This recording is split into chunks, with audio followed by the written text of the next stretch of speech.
En la época de Xisquiyau, llamado en español Ezequías, Sargón fue uno de los más poderosos reyes de Asiria. En sus días celebró su pueblo sus más gloriosas victorias. Para el profeta Yeshayahu, Isaías, significaba ello que el Dios de Israel, el Dios de la historia universal, el Dios universal, había destinado a este pueblo a cumplir una misión especial hasta que llegase el día en el que se revelara la gloria y la magnificencia del Dios de Israel. Y si en el pasado, durante el periodo de Ahaz, se había opuesto enérgicamente a que se sometieran al yugo de Asiria, consideraba en el presente una locura y un crimen la rebelión contra Asiria. Viendo el peligro que amenazaba a su pueblo, se vio la necesidad de abandonar el pequeño círculo en el que se había encerrado y se metió en el remolino de la vida política de Israel.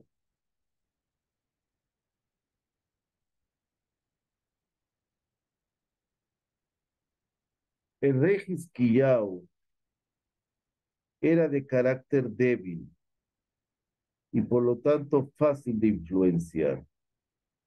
Dominaba en la corte del partido pro-egipcio en los años entre 713 a 711 antes de la era común, cuando se produjo una sublevación en los estados del sur de Asiria, incitados por Egipto y Etiopía.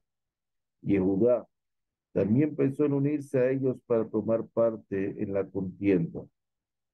Ishayahu, Isaías, se dio cuenta del rotundo fracaso que esperaba a su pueblo y apreció en su justo valor el apoyo que podría prestarles Egipto. Con el propósito de evitar esta nueva catástrofe, alzó su voz de trueno, llamando la atención sobre el peligro que corrían si participaban en la conspiración contra Siria.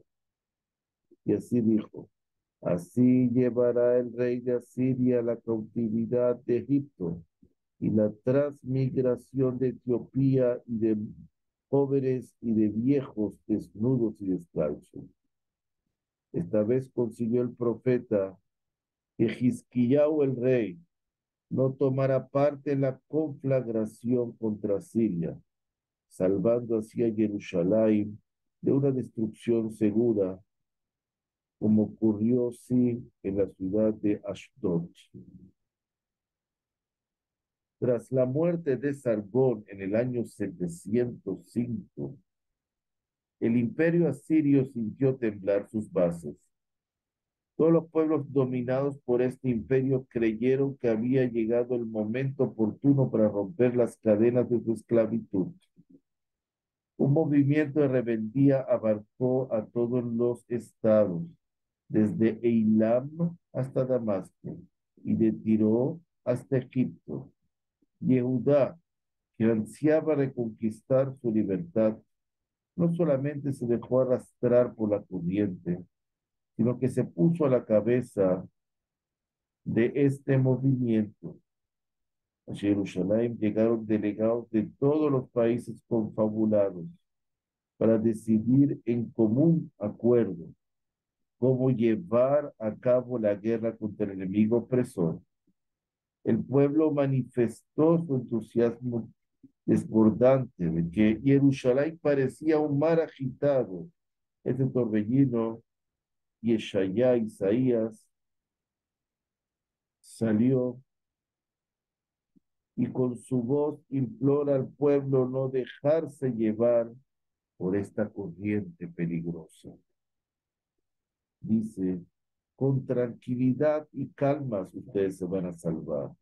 Con serenidad y confianza van a vencer. En Hashem, por supuesto. Pero esta vez Yeshayahu, Isaías, no pudo sobreponerse al entusiasmo nacional que invadió todas las capas del pueblo.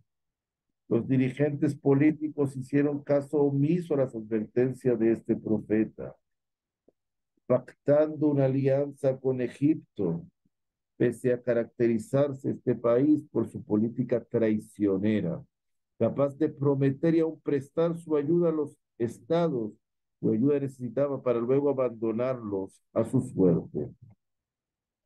También había que tomar en cuenta el estado caótico interno de Egipto, y no le permitiría prestar su ayuda aun si lo quisiera.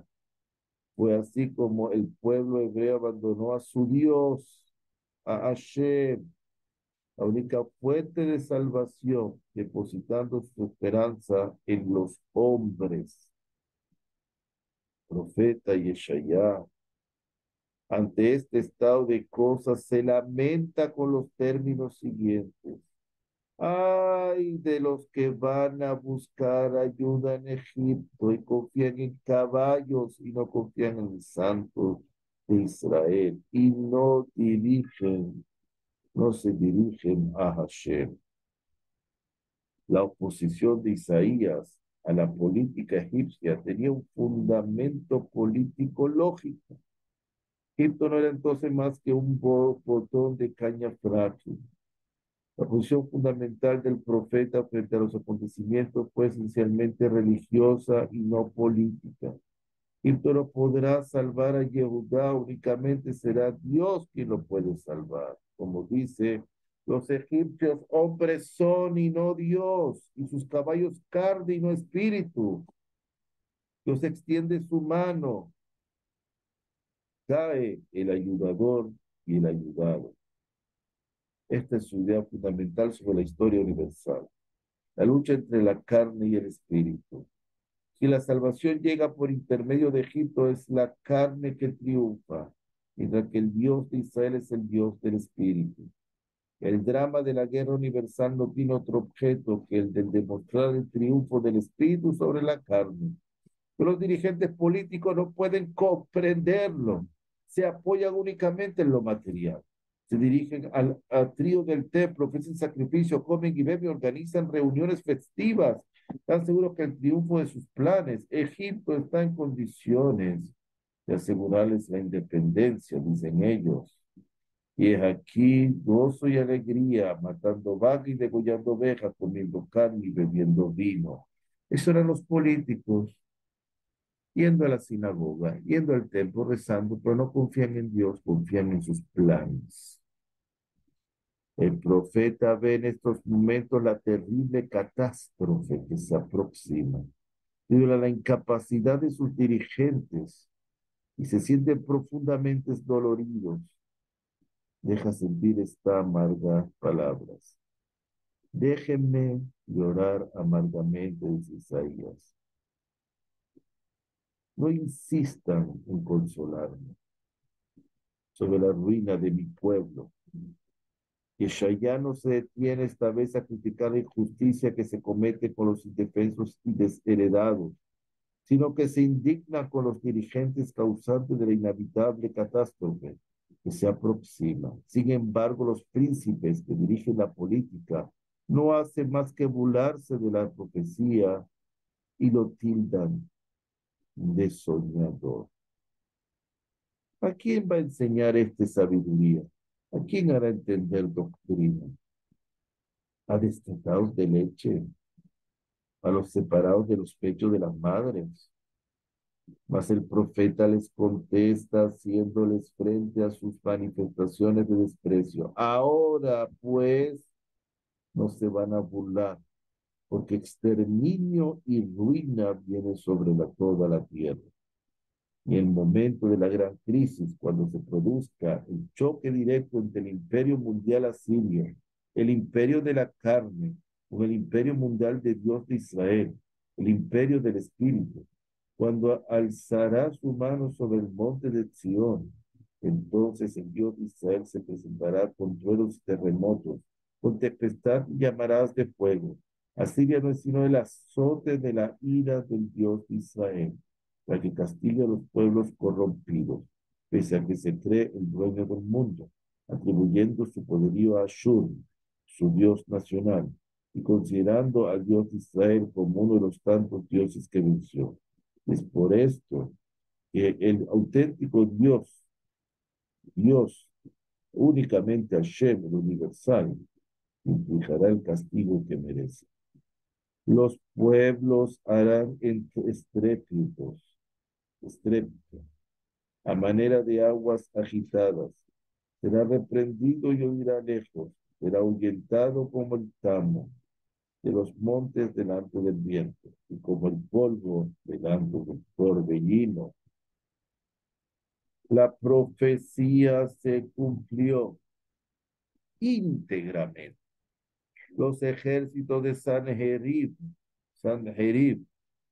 irrumpieron como un torrente impetuoso de olas agitadas en Yehudá, cometiendo actos vandálicos.